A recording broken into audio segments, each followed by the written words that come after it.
Meaning of east. East. East.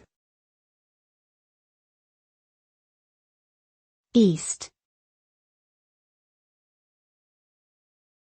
East. East is a geographical term that refers to the direction towards which the sun rises, which is the opposite of west. It is typically associated with the Asian continent and includes countries such as China, Japan, and South Korea. The concept of the East has been used in various contexts, including cultural, economic, and political, and is often associated with concepts like spirituality, mysticism, and ancient wisdom. Overall, the term East is a directional and cultural marker that has played an important role in shaping human understanding and interaction with the world.